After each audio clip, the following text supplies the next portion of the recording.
Pendant la deuxième moitié du XXe siècle, les deux plus grandes puissances mondiales se sont fait face. Une confrontation sans affrontement direct qui a tenu le monde en haleine pendant presque 45 ans. Voyons sur carte l'évolution et les enjeux de la guerre froide.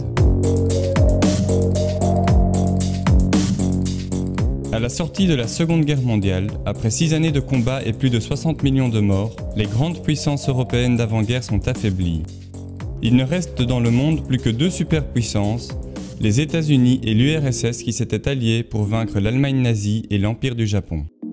L'URSS, ou l'Union des républiques socialistes soviétiques, est un immense territoire qui couvre 1/6 des terres émergées de la planète.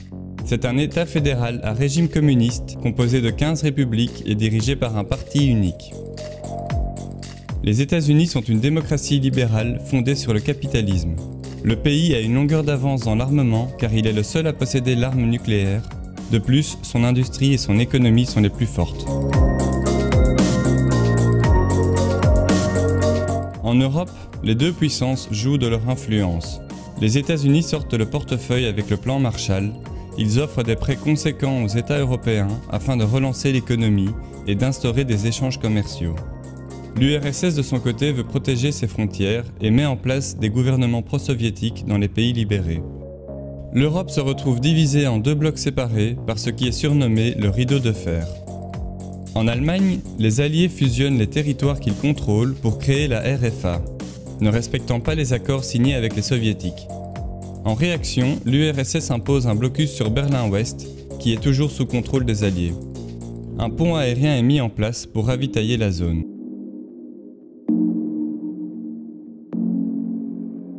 Désormais, les deux puissances se craignent.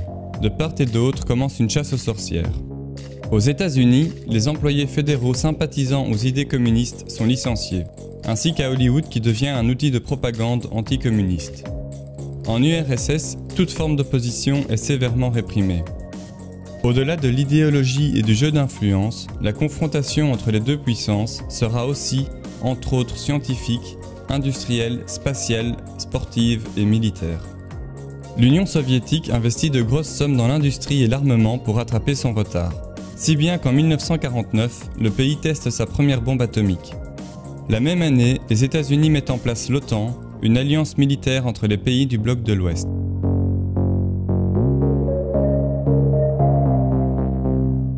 Tout au long de la guerre froide, il y aura de nombreuses confrontations indirectes entre les deux puissances et leurs alliés.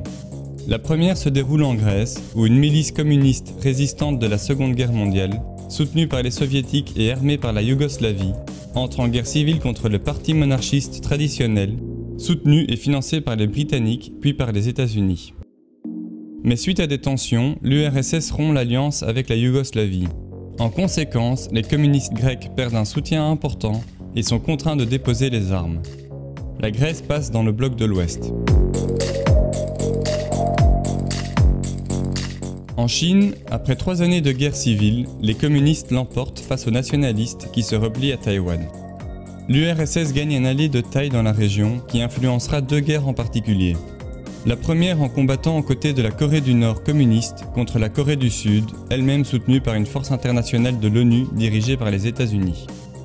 Après 3 années de combat, un cessez-le-feu laisse la péninsule coréenne divisée en deux.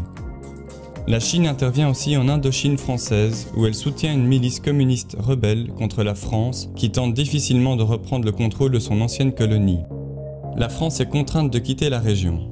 Le Vietnam est divisé en deux à hauteur du 17e parallèle, avec les communistes au nord et les nationalistes au sud, soutenus par les États-Unis. C'est le début de la guerre du Vietnam. En réponse à l'OTAN, l'URSS organise sa propre alliance militaire avec le pacte de Varsovie. L'année qui suit, la France et la Grande-Bretagne s'unissent avec Israël dans une guerre surprise contre l'Égypte dans le but de reprendre le contrôle du canal de Suez. Les États-Unis et l'URSS s'opposent à cette attaque et imposent rapidement un cessez-le-feu, marquant la fin de la domination européenne dans la région au profit de l'URSS. L'Union soviétique, qui a maintenant bien rattrapé son retard militaire et industriel, installe des centaines de missiles à longue portée en direction de l'ouest de l'Europe.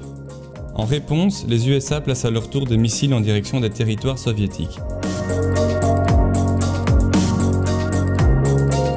Suite à des désaccords, la Chine rompt son alliance avec l'URSS. Le pays souhaite prendre ses distances pour devenir une nouvelle grande puissance mondiale. D'autre part, de nombreux pays veulent aussi rompre avec la bipolarité du monde et choisissent de rester neutres en créant le mouvement des non-alignés.